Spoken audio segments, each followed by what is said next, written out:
Good evening and welcome to the July 2nd, 2019 edition of the Downers Grove Village Council. I am Mayor Pro Tem Greg Jose. Mayor Barnett could not be with us tonight, and since Pro Tem translates loosely to fill-in guy, I will be leading tonight's festivities. Before we go any further, would you all please stand and join in the pledge? I pledge allegiance to the flag of the United States of America and to the republic for which it stands, one nation, under God, indivisible, with liberty and justice for all. Thank you. April, would you please call the roll? Commissioner Gray? Present. Commissioner Colavani? Here. Commissioner Sadowski-Fugit? Here. Commissioner Wallace? Here. Commissioner Earl? Here. Commissioner Jose? Here. Mayor Barnett? Thank you. That brings us to item 3 on the agenda. Actually, I'm going to stop. I forgot to mention that we have copies of the agenda on the 2 ledges on either side of the room, so if you'd like to pick them up, please feel free. And if you're playing along at home, you can find the agenda as well as the materials that are related to it at downers.us. That brings us to item 3, minutes of prior council meetings. We have one set from June 18th, 2019. If there are no questions or corrections, could I have a motion with regard to the minutes? Mayor Pro Tem Jose, I move to accept the council minutes from June 18th, 2019 as presented. Second. All those in favor? Aye. Any opposed? The motion carries. That brings us to item 4, a presentation from the Economic Development Corporation. I will turn it over to the President and CEO, Michael Casa. Mr. Casa, welcome. Thank you.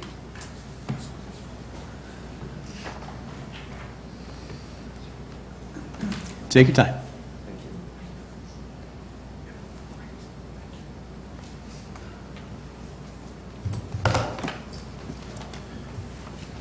Mr. Mayor Pro Tem and Commissioners, Michael Casa, President and CEO of the Downers Grove Economic Development Corporation. Thank you for giving me this opportunity to deliver our quarterly presentation. Let me start with the most recent sales tax numbers, which is what we do at the start of each of these presentations. The most recent month for sales tax is March, and municipal tax almost identical to March of a year ago, literally within pennies, 0.07% an increase. The home rule sales tax is down 5.33 from March of 19 to March of 2018. We always report on the most recent month on hotel taxes, and this one would be April, and you'll see a 7.21% increase, April of 2019 over April of 2018. I'm going to talk today about 2 very important initiatives of our organization. One is we've begun the process to draft our next strategic plan, and I'm going to walk you through components of that plan. And then there's a very important research project that we've already started, which will relate directly to the village, and in particular to long-range planning with regard to sales tax revenues and budgets. So our goal is to complete the plan in April of 2020. We are finishing up our current 5-year plan, which ends this year, in December. And we'll have a report in December on how that plan, how we did. But we are already in the process now of developing the next strategic plan. There are going to be 10 sections of the plan. We had 9 last time. There's going to be one new one that I'm going to talk about. And some of these are fairly standard. Number 1, I hope you can read that. It's the commercial sector. Basically, that means retail, restaurants, consumer spending sector in our community. Number 2, and that'll be, without question, as the last time, the largest section in the plan. Number 2 is downtown redevelopment. We share downtown redevelopment responsibilities with downtown management. We'll be working very closely with them on this section. Number 3 is light industrial, which will cover Ellsworth, Oak Grove Commons, north of Butterfield, as well as the corridor that Bridge Development is currently building their facilities on. Number 4 will be the office sector. Since no one is building spec Class A office buildings anymore, this will probably be our briefest section, but it is a very important part of our local economy. And if you travel throughout the Chicago area and talk to business people, this is kind of what we're known for. We are a destination for corporate headquarters and continue to be. Next is business retention. How do we keep the companies that we already have from moving to another town? We have a pretty high retention rate, and we need to maintain that. The next section is something we're calling, this is the new one, future economic drivers. And these are important aspects of an overall economy now and in the years to come. And they include technology, entrepreneurship, something Commissioner Gray knows about, innovation, venture capital, and attracting talent. Economic development corporations throughout the United States have had to spend a little bit of time on this last point. One of the first questions I get asked by any company that wants to locate here, it could be a restaurant, it could be a retail store, it could be a corporate headquarters, am I going to be able to staff my business? And the competition for employees, especially those millennials, Generation Y, employees are the ones that are most sought after. And so this is going to be an important, more and more as time goes on, this will be an important component of what we do. Tourism through our Downers Grove Visitors Bureau. Marketing and communications, which again covers everything that we do. Organizational administration, this is more of our in-house stuff, how we're going to organize the corporation and all those things that are important you have to do internally. And the last one, finance and investor relations, making sure we can pay our bills and that we keep our investors, our members, to a point where they continue to renew their annual investment. We're going to set up teams for each of these sections.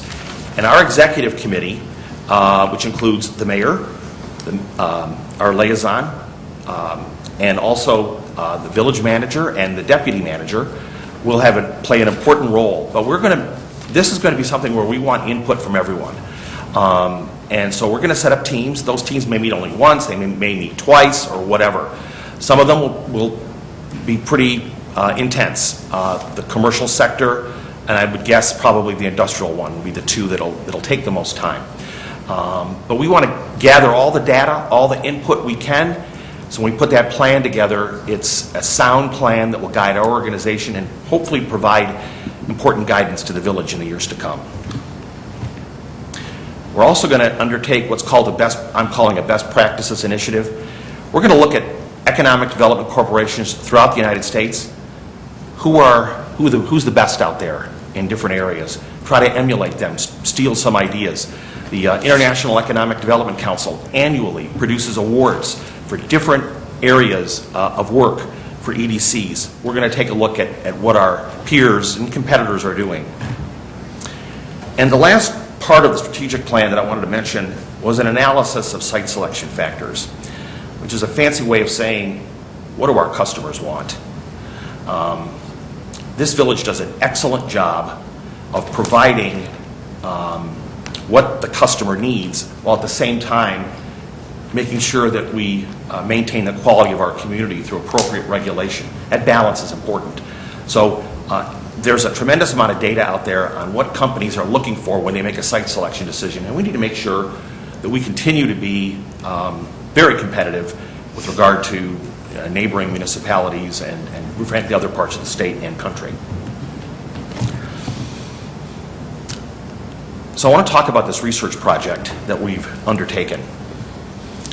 Because of what's happening in the retail sector, the so-called retail apocalypse, in which not only are national retail tenants closing at an alarming rate, there will be probably 15,000 national stores that will close this year, up from last year. But also, it's having a dramatic impact, obviously, on sales tax revenue, not just for Downers Grove, but throughout the state of Illinois. Illinois is one of those rare states in which municipalities are relying on a model in which sales tax provides a great degree of their revenue. The problem, of course, is there's something called the internet in which people are making purchases online and using their mobile phone to make payments, and oftentimes that's not necessarily going to generate sales tax for a municipality. So what we've decided to do is to undertake a research project which we're expecting to complete in mid-August. And I want to talk to you about the components of this.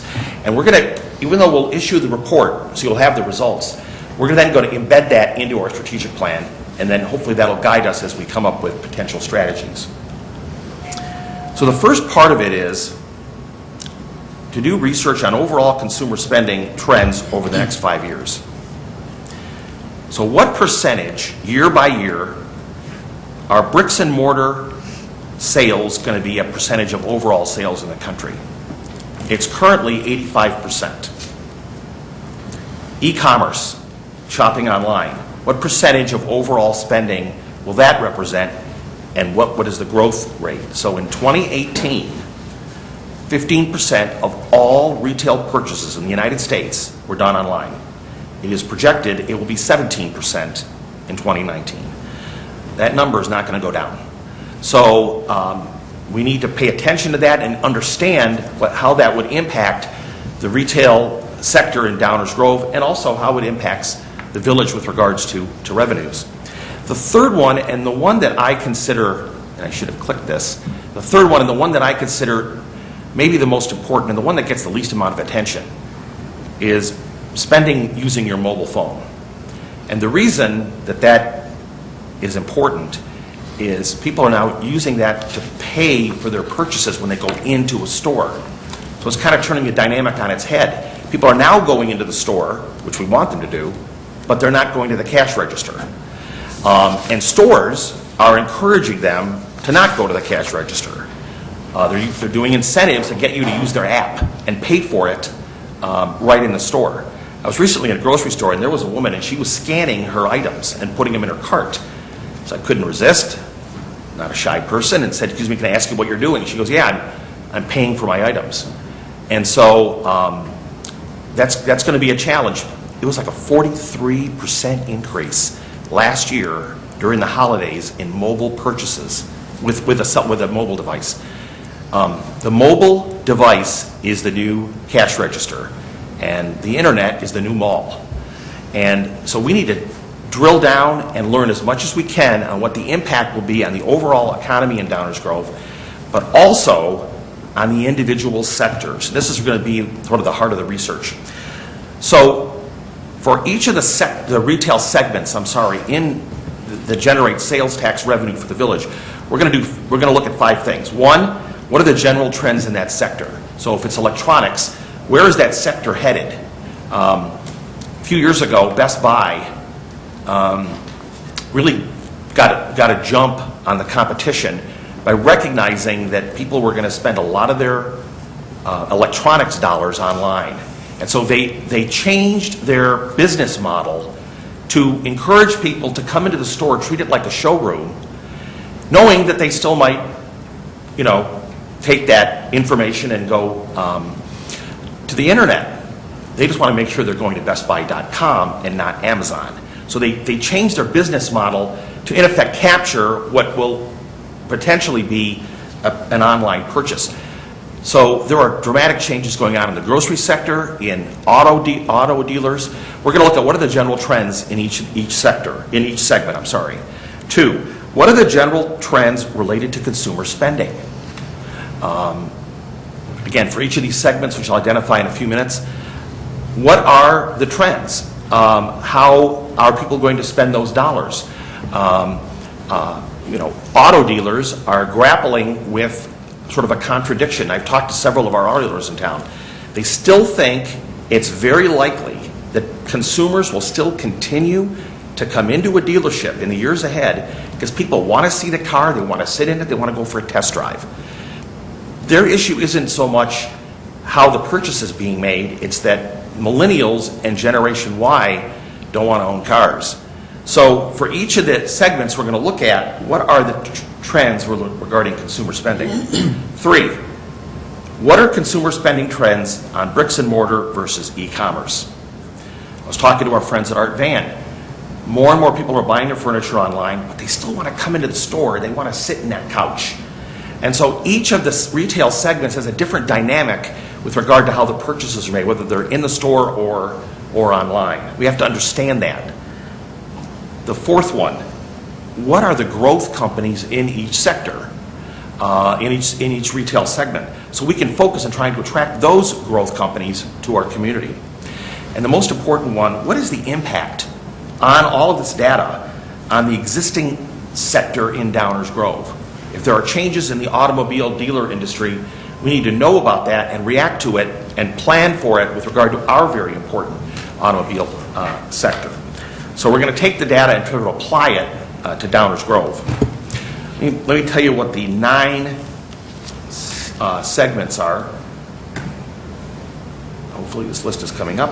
Apparel, auto dealers, electronics, furniture, general merchandise, grocery, hardware and home improvement, pharmaceuticals, meaning, getting your prescriptions filled, and restaurants. And some of these are going to see dramatic changes in the years ahead. Pharmaceuticals, it's no secret that Amazon is trying very hard to break into that industry and have people have their prescriptions shipped by Amazon, purchase it at Amazon, and they ship it to your house. The grocery sector is changing dramatically as more and more people are having their groceries delivered to their home. Then there are others that we may see the changes may not be as dramatic. Auto dealers, furniture will be 2 examples. Hardware and home improvement as well.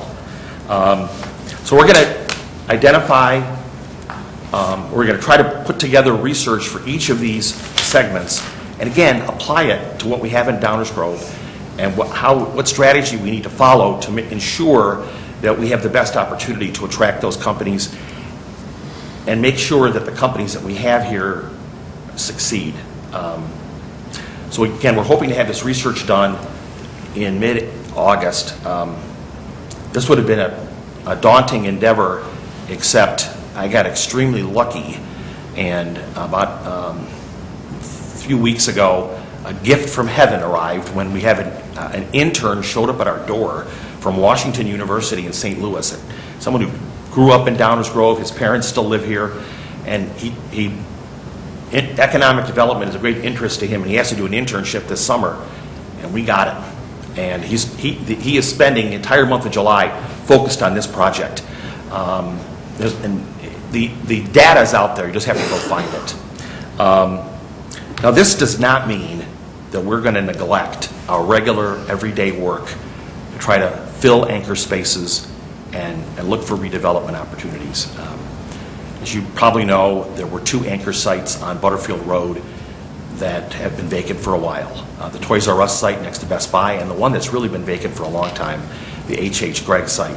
So I'm very pleased that Value City Furniture is going into the H.H. Gregg site, and Golf Galaxy is taking over at Toys R Us. Those are 2 anchor stores that are getting filled. As for the restaurant sector, one of our top restaurants closed a couple of years ago, and that's Carlucci. And of course, we're all aware that Cooper's Hawk is going to be replacing them. When these important sites go dark, we have to fill them as quickly as possible because the smaller tenants rely on them. When Caputo's closed, I heard from a lot of those smaller tenants in Downers Grove Market, when are we going to have some anchor stores in here? Because they're the ones that pull people into that parking lot. And of course, the Aldi and Hobby Lobby open. So filling anchor sites is very, very important. So we still will be able to do this research without losing any speed on the regular work. Just want to say how grateful I am and our whole organization is to the tremendous support we get from the village. And I had a chance to meet with the mayor and go over some of this, and I shared that with him as well. It's just it's astounding how much support we get from the council, from the village staff, and you've given us the opportunity to really kind of create a team atmosphere. I think some of that you may have seen at the annual luncheon. So thank you so much. I look forward to working on this project and sharing the results of this research with you, and hopefully that'll provide some direction, some guidance that the village can use. I'll stop there and see if there's any questions. Thank you very much, Michael. Of course, ensuring a vibrant and diverse economy excuse me, is vital to keeping Downers Grove a destination in the western suburbs, and there's no more critical partner than the Economic Development Corporation in that. And we thank you for your leadership and all the work that you and your board do. Are there any questions, comments from any member of the council? No? Very good. I just have one thing I wanted to mention. Please. So at the head table at our luncheon was our new state representative, Tessa Costa Howard, who I'd never met before, and she's already gone on her Facebook page and her district newsletter. She's wanted photos of the event. She was just, she's like, can you give me a tour of an economic development tour of the town? And I just think more and more people that learn our story, Downers Grove's story, are going to come away impressed. And part of our job is to tell that story. So thank you very much. Thank you. You do a wonderful job telling the story, and thank you for all the work you've done and all the work there is to do. Thank you. Thank you so much. That brings us to item 5 on tonight's agenda. This is the opportunity for public comment. If there are any comments with regard to any item that does not appear on the agenda, I'd ask you to come on down to the podium here and tell us your name, and we're looking forward to hearing from you. Not seeing a stampede to the microphone. All right. Thank you very much. That brings us to item 6, the consent agenda. May I have a motion with regard to the consent agenda? Mayor Pro Tem, I move to approve the consent agenda as presented. Second. Are there any questions or comments from any member of the council with regard to the consent agenda? Any questions or comments from members of the public? May I have a roll call, please? Commissioner Earl? Aye. Commissioner Wallace? Aye. Commissioner Gray? Aye. Commissioner Kolovany? Aye. Commissioner Sadowski-Fugit? Aye. Mayor Jose? Aye. That matter passes unanimously. We have no active agenda tonight, so that brings us to our first reading. This is our workshop portion of the agenda. Our staff introduces, often for the first time, an item that will be voted on at a future meeting. So this is the first opportunity for the council to hear about it, as well as the public. And I will turn it over to Manager Fieldman. Thank Good you, evening. Mayor Pro Tem Jose. There are 3 items on tonight's first reading agenda, 2 topics for discussion. The first is a resolution granting historic landmark designation for a property on Highland. And as is our custom, this item will be presented by our Community Development Director, Stan Popovich. Good evening, Mayor Pro Tem and council members. As Manager Fieldman noted, this is a historic landmark nomination for 4721 Highland Avenue. The property is located just slightly north of downtown on Highland Avenue between Prairie and Chicago, and it is on the east side of the street here shown. This is a picture of the front of the house. It's a craftsman-style home. You can see the front porch here. It has a little bit of a rustic feel with a stone foundation and front porch here, and the clapboard siding you can see on the front there as well. And then if we look a little bit at an angle here, you can slightly see some of the stone foundation in the lower left-hand corner. It is a side gable roof with a second-story dormer, and on the south facade there is a bay window. And this is a pretty good example of a craftsman-style home as well. The ADRB found that it met the criteria in age. It was built circa 1905, and it is a good representative of the distinguishing characteristics of an architectural style, in this case the craftsman style. If approved, this house would be number 27 that we've landmarked since the Historic Preservation Ordinance started. The petitioners and the owners are here as well tonight, but if there's any questions at this time that I can answer for you, I'd be happy to do that at this time. Thank you, Stan. Any questions or comments from members of the council? The 27 was a nice touch, Stan. Thank you. I was wondering which number we were on. Thank you. I always get that asked that question, so I want to make sure I hit that before I got asked. So. We appreciate it. So that's 25 under the newly revised ordinance. Correct. Did you want that number as well? Or? Just let me know, and I'll be able to help you out and do that next I think that's easy math for us all to do. I'll pretty much be glad to remind you. Okay. Any other comments? Any members of the public that wish to comment?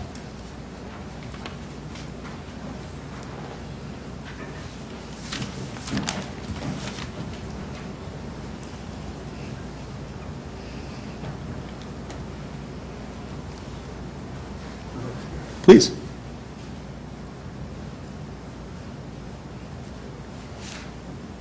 Good evening. My name is Ted Anderson. Andrea Anderson and I are the owners of this property. I want to thank you for bringing it to the attention of the council that for historic preservation of this particular piece of property. Our family, including our 4 children, are very interested in the history of Downers Grove, having grown up there, and have participated in various historic events here in town. And we are thankful that we can see so many things happening in town. You look at what's going on with the Park District and with the natural areas, and also the homes.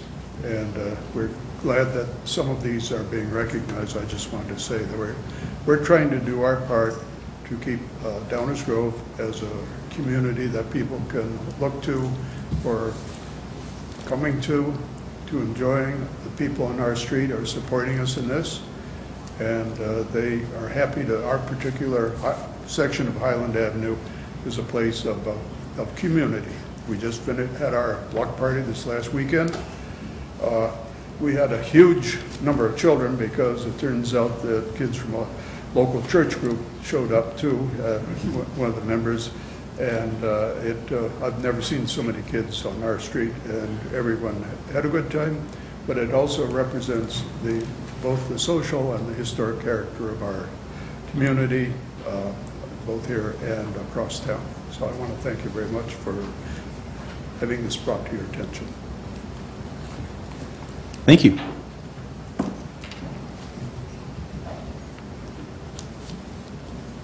Good evening. Good evening, Mayor Pro Tem, Council, and staff. Irene Hoekstrom. I live at 1232 Gilbert Avenue. And just on behalf of myself, and then also as a board member of Friends of the Edwards House, I would like to express support for landmarking 4721 Highland Avenue. So I assisted the Andersons with this application and find that their home is a lovely example of a craftsman cottage. So I thank them for bringing this forward and excited to have this added to our collection of landmarked homes in Downers Grove. So thank you. Thank you.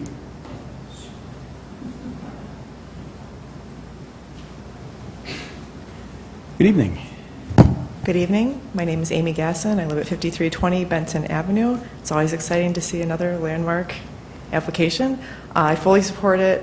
I'm excited to see another home in that area get landmarked. And I want to just thank the homeowners for making the decision to do their part to protect the character of their street and neighborhood and village. So thank you.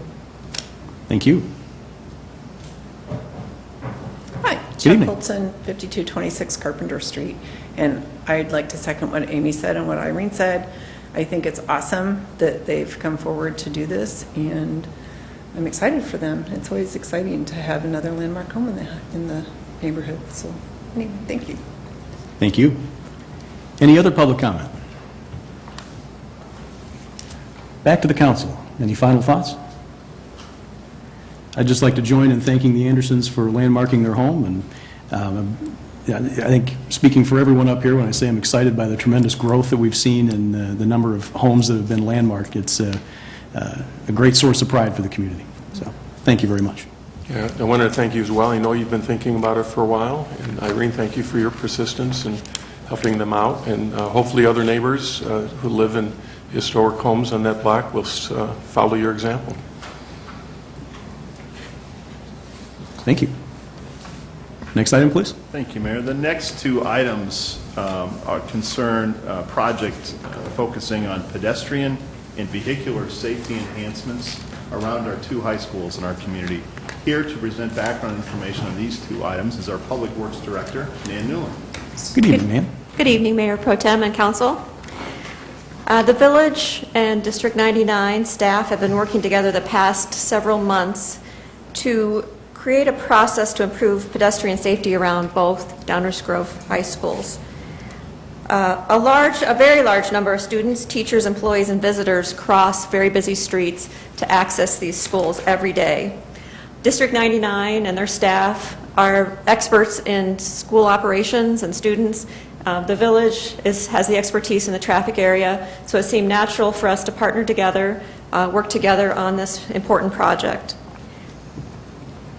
We agreed as we met that the most effective way to move forward is to engage a consultant who is an expert in the area of pedestrian, vehicular, and community engagement. These are not skills that are necessarily present in every consulting engineering practice, so it's something that we actively sought out in the Chicago area. So the scope of the work that we're proposing,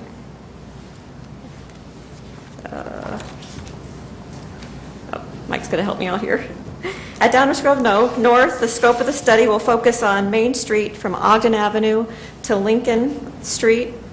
And in this stretch, this is at Downers Grove North, as I said, there are two signalized intersections, one at Ogden and one at Grant. So we're going to be focusing on this corridor. We proactively started taking counts before school was out, before we started this ball rolling. Village engaged a sub-consultant to come out and start taking school counts, pedestrians and vehicles at these locations, so our consultant has some work to get started on while school's out right now. They'll have some numbers to work with. So we have a lot of good numbers and data for them to get started at this location, as well as at Downers Grove South. Downers Grove South, the study is going to focus on three areas. It's going to be 63rd Street between Springside and Dunham, Dunham Street from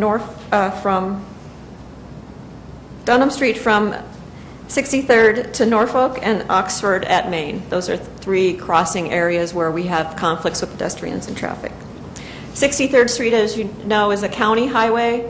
The county has already undertaken engineering study plans. They are preparing plans right now to install a new traffic signal at Springside and 63rd, and that is planned to be put in 2020. So that'll help for some portion of the pedestrians that are crossing at that location. The scope of the work will include extensive data gathering, which I said we have started quite a bit of that. There will be some more of that that'll happen again as school's back in session. They'll be filling in any gaps, anything that comes up as part of the discussions with the community that we have as we start the project. The data will also include the many suggestions that we have already received from the community, from students, from the school area, the school community. That will be part of the data that will be collected as part of the project. Our consultant will be looking at best practices that have been implemented in other areas that have experienced this type of situations, and as well as an extensive community engagement process. That will really be the heart of the project, is the community engagement. It'll include things like online surveys, open houses, public meetings. They talked about some student-focused activities, those types of things, and we'll at the same time have kind of a task force which will be comprised of District 99 and village staff working together to oversee the project as it moves forward. The scope also includes identifying, refining, and evaluating alternatives, and then it'll culminate in a report which will include exhibits and cost estimates to prepare, and I envision that being presented at a final public meeting where people will be able to ask questions and provide comments on that report. So to move ahead with the selection process, we issued a request for qualifications. It's a little bit different than a RFP, or a request for proposals, which we most of the times do when we know what the scope is going to be moving into the project. In this case, we were looking at qualifications first, and we did receive 7 responses. Our team between District 99 and village staff got together and reviewed those 7 responses, narrowed it down to 2. We interviewed those 2 teams as a panel and selected Sam Schwartz as the most qualified to complete the work that we would like to have done for this project. And we worked with Sam Schwartz to prepare a scope of work and a cost proposal for that. The project would begin mid-July with a kickoff meeting between District 99 and village staff to get things started. We expect it to be completed by December of this year. The intent is also to identify maybe some short-term things we can implement. Find the right solutions. So I want to say a quick thank you to our staff and to the folks at District 99 for all the work that you've done so far and all the work that is to come. Any comments or questions? Commissioner Cullivaney. Yeah, I have two questions. On the online packet, it showed Maine and Norfolk, but in the presentation, has that been moved to Oxford instead? No, it is Maine and it's Norfolk. It's the general area. General area. Norfolk. Yeah. We're not so specific to exact location. Okay. We know there's an issue potentially of crossing Main Street in that general area, so we'll make sure that we capture areas related to that. Okay. And my second question is related to methodology, because there's a contention that students who are east of Main Street are not walking to down or south because they consider it dangerous. So the previous counts were very low. So I'm wondering how they take that into effect when they try to figure this out. The county did counts out there, and the county has their methodology for looking at crossings. But I think there could be other things we might look at out there as far as signage, the geometric configuration of the road. So those are the kind of things that will be looked at. One of the things that's interesting to staff is really what is the demand for pedestrian traffic, and trying to model that and predict that if it were a different environment to cross. And that's something we'll ask the consultant to help us predict and model. What is the real demand for folks who want to cross there, just choose not to in the current situation. Thank you. Thank you. Commissioner Sadowski-Fugit. I just want to comment and thank you for the consideration to someone that has an established record of community engagement and sensitivity around these issues. We know that this is an incredibly personal issue for a lot of residents and many of us in the community, and I just really appreciate the fact that that was part of the selection process and part of the consideration that you have somebody who has done some of these conversations with residents. And I think that that's going to get us a lot further because we'll be able to bring people in together as a community. So I just want to tell you that I really appreciate that. The other question that I have, which I know I talked to the village manager Fieldman about this, but just for the clarification of, it says in there that we'll be doing a cost sharing with D99, correct? And so knowing that we've already budgeted some funds for some of these traffic studies, we already have kind of that. Yes. That's where the contract number came from, I assume, is that pocket of money.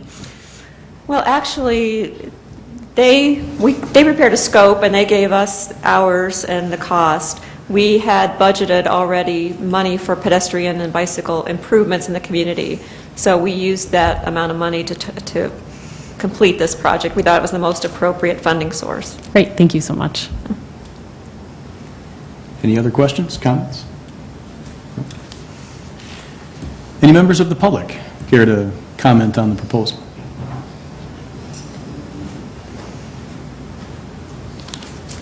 Good evening. Hello, my name is Cinda Lester. I live at 644 67th Street. And while I know most of you from my business as an architect and planner, I am here as an angry mama bear. And so I think that most everyone here has probably seen the many, many chains of emails that I've copied you all on, that I'm sure you're thrilled to see email messages from me. But what I would like to do, if you would indulge me, is to actually read from the traffic calming petition that I submit to Public Works in October. I'm going to stick to it so that I don't ramble. I should let you know that I submit this to Public Works on October 15th. I was required to include 5 signatures, and I included over 130, just within a couple of days of talking to other angry parents, honestly. And I did not come across one person who did not support this petition. So, we request the addition of pedestrian-controlled crosswalks at the intersection of 63rd and Springside Avenue, as well as the intersection of Main Street and Norfolk Street, which is Norfolk on the west and Oxford on the east, slightly offset. In addition to the general public, these intersections are used by many District 99 Downers Grove South High School students who walk or ride their bikes to and from the school every day. Main Street has a 40-mile-per-hour speed limit and 4 lanes of traffic to cross. 63rd Street has a 40-mile-per-hour speed limit and 5 lanes of traffic to cross due to the left turn lanes. Both of these are high-traffic roads and extremely dangerous for pedestrians, especially our children, to cross. District 99 does not currently provide bus service to students who live within 1.5 miles of the school. This 3-mile circle includes a large percentage of Downers Grove South students' homes, including a huge portion of the area east of Main Street, between Main and Fairview. While there are controlled crosswalks at 3 nearby stoplights at 63rd and Dunham, 63rd and Main and 67th in front of McCollum Park and the fire station, those crossing locations are not convenient for students who don't live on or near those walking and riding routes. Those primarily include students who live in the attendance areas of Indian Trail, Hillcrest, and LCR elementary schools. Because District 99 will not provide transportation for all students to and from their facility, then it falls to the village to make our roads and sidewalks safe for our children who do not have cars or parents available to drive them to and from school. There is also an existing crosswalk further south on Main Street near 68th for access to McCollum Park from the medical facility parking lot on the west side of Main. While this is an always-on flashing yellow light sign, it also has no pedestrian-controlled feature to actually stop traffic. This is an additional crosswalk less than a block from the stoplight at 67th Street. To this end, this type of controlled crosswalks we are requesting are not unheard of on this street, in this neighborhood, or in Downers Grove or nearby communities. Every day, and I should say that my son became a student, is a freshman at Downers South last year, and in August this year I will have 2 students. Part of the reason why I'm talking about this is because I now drive through these intersections 4 times a day, every day. And when my students attended previous schools, when they were at O'Neill or El Sierra, I wasn't at those intersections at those times of days because I was picking up my kids elsewhere. So unless I think you have a student that goes to South and are driving through these intersections, you don't know if you're not there. So every day, many students are forced to play a game of chicken with traffic, most commonly with cars driving well over the speed limit to cross the street. Students are seen waiting many minutes at the crosswalk before sprinting across the street in gaps of traffic. DGS students can also be seen at those locations not only immediately before and after school at 7:45 and 3:30, but also much earlier and later in the day due to extracurricular activities. Many of these crossings happen in the dark. There are existing curb cuts and crosswalks at both of these requested locations with yellow pedestrian and crosswalk signs in the vicinity. However, these provisions do nothing to actually slow or stop traffic when pedestrians are present. In the past several weeks alone, we have witnessed several near-miss accidents at these crosswalks. I've witnessed with my own eyes. Most drivers proceeding on busy streets at 40 miles per hour, and honestly most people are driving well over 40 on 63rd and Main. They simply do not pay enough attention to notice waiting students at the curb or care enough to slow down, even with students actively in the crosswalks.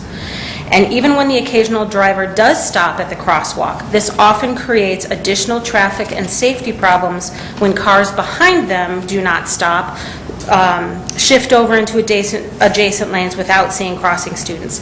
Even school buses are regularly seen not stopping for children waiting to cross. While full stoplights at these locations may not be feasible or needed, some way to stop vehicular traffic to allow for pedestrian crossing must be provided. We request that at a minimum, new pedestrian-controlled crosswalk signage be installed at both locations, at a minimum, including push buttons to activate warning red flashing lights on signs when buttons are activated, and the state law to stop for pedestrian within crosswalk signage, as you'll find in downtown Downers Grove on Main at the crosswalks. Similar crosswalks can be found on Fairview Avenue north of 75th Street, as well as in downtown Westmont on Cass Avenue. Both of these crossings are narrower streets, 3 lanes each, with much lower speed limits, and they still provide for safe crossing. Lighted signage and warning indicators are illuminated when pedestrians press the button to activate the warning signal. All other times, traffic proceeds normally.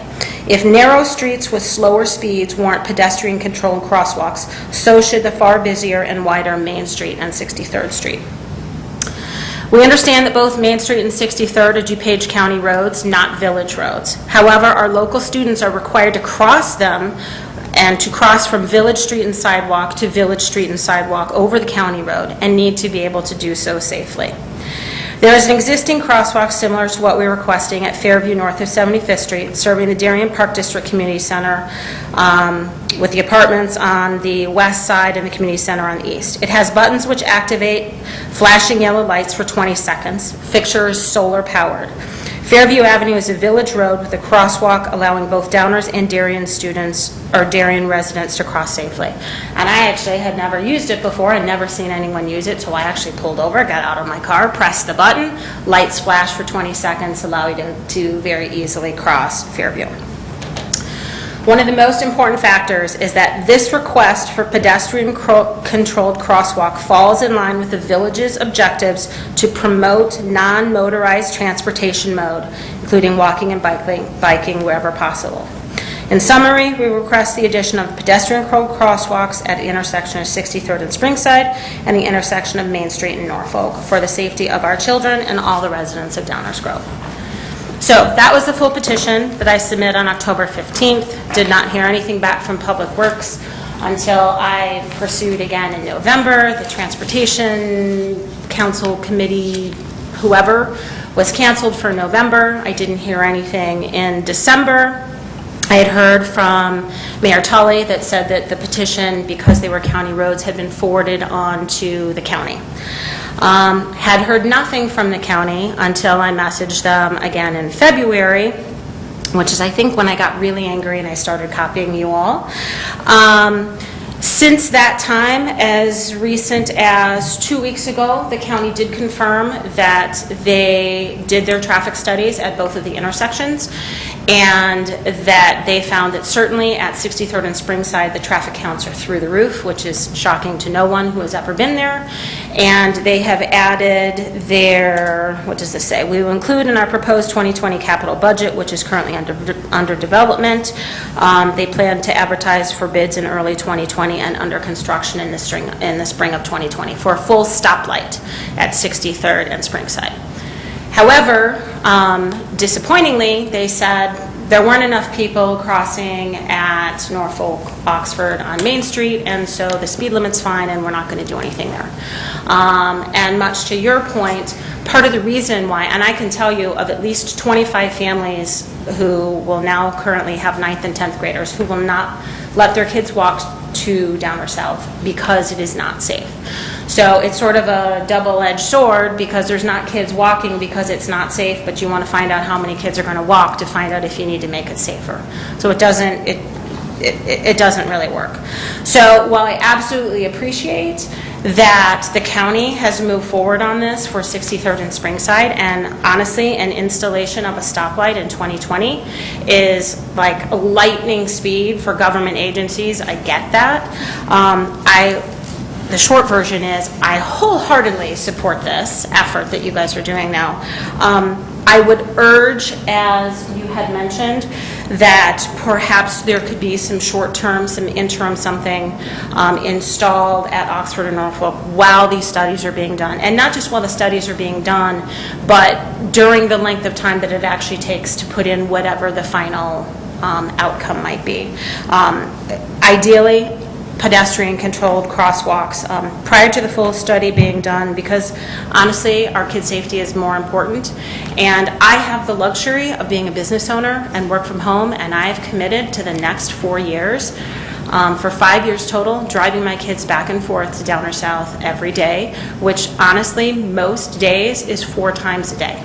I take them to school, I bring them home school, I take them back to marching band, softball, whatever the other, activities are. Actually, right now they're practicing probably in the Lightning at Downers North for the parade, back and forth at 4 times a day. And I would love it if I would feel safe sending my children to cross Main Street on their own. So, thank you. Sorry that was more than my 2 minutes. Well, you get 5, and by my clock, you're just fine. So. And thank you very much for the comments. And I apologize that the communication was not as robust as you would have liked. I think our friends in Wheaton sincerely appreciate the idea that they're moving at lightning speed.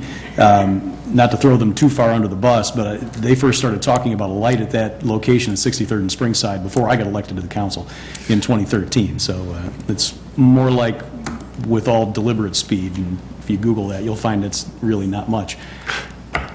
Mr. Paradis, good evening. Good evening. Todd Paradis, 417, excuse me, 67th Court. I guess, this is great that you're undertaking this project, but I kind of question the timing of it, given they're going to put a new light in at 63rd in 2020. You have a tremendous amount of construction work going on around both house schools.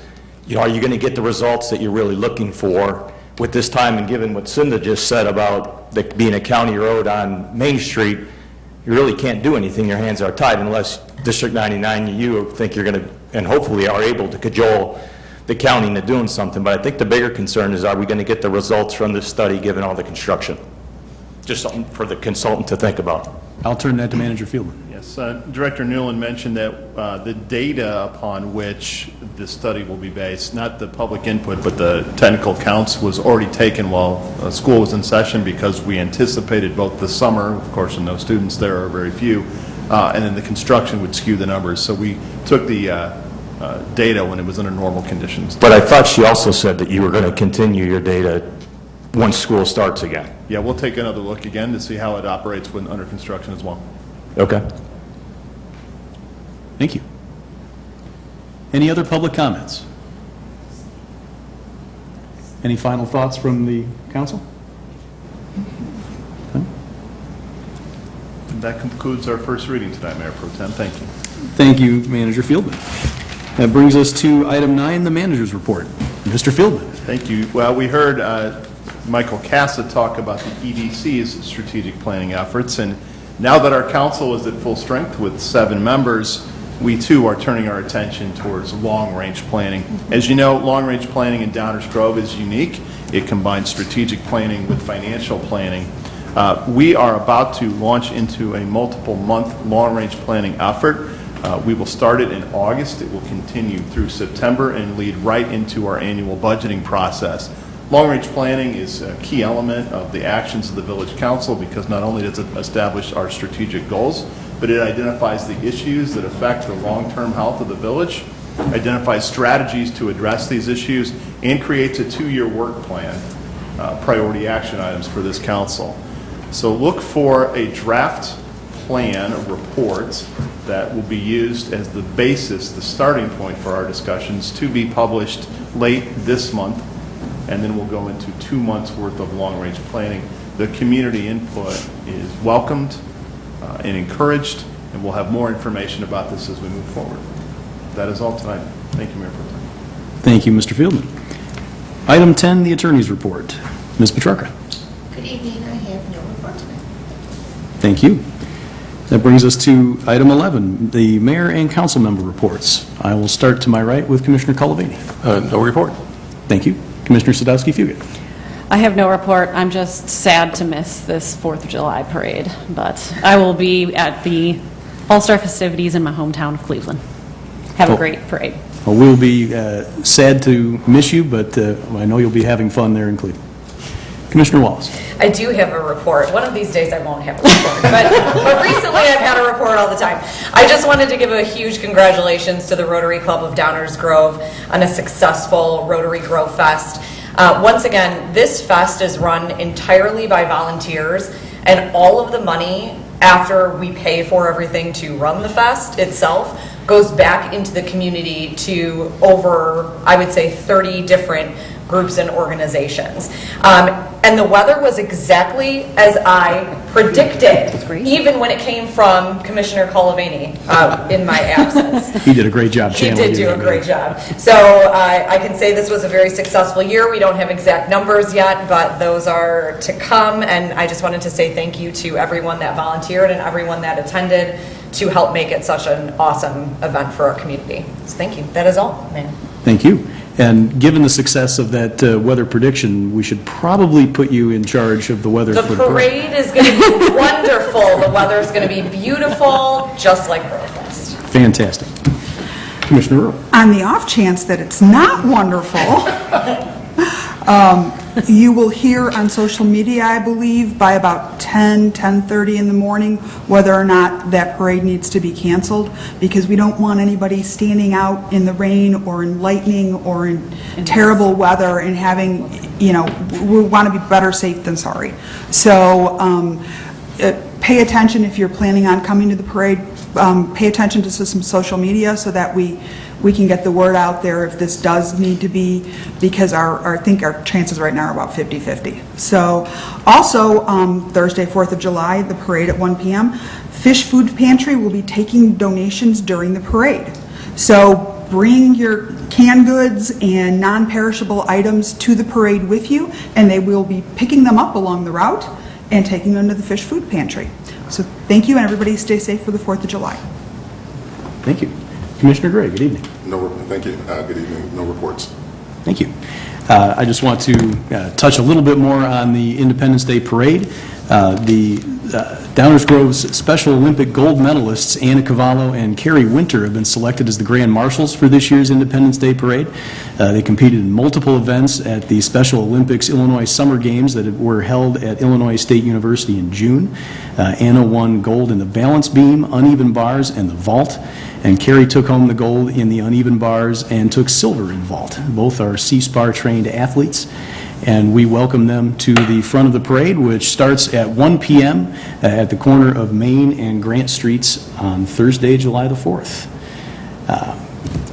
And as we prepare to celebrate our independence on Thursday, I'd like to take just a second to reflect on Independence Day, if you'll indulge me for just a moment. With the Declaration of, while the Declaration of Independence was issued on July the 4th, 1776, it was actually 243 years ago today, on July the 2nd, that the Second Continental Congress voted unanimously in favor of the Resolution for Independence introduced by Richard Henry Lee of Virginia. John Adams wrote his wife Abigail the following day that the second day of July, 1776, will be the most memorable in the history of America. But it's been July the 4th that has lived in history as America's birthday, thanks to the writings of then 32-year-old Thomas Jefferson.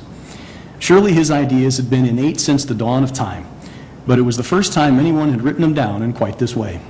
We hold these truths to be self-evident, that all men are created equal, that they are endowed by their Creator with certain unalienable rights, that among these rights are life, liberty, and the pursuit of happiness.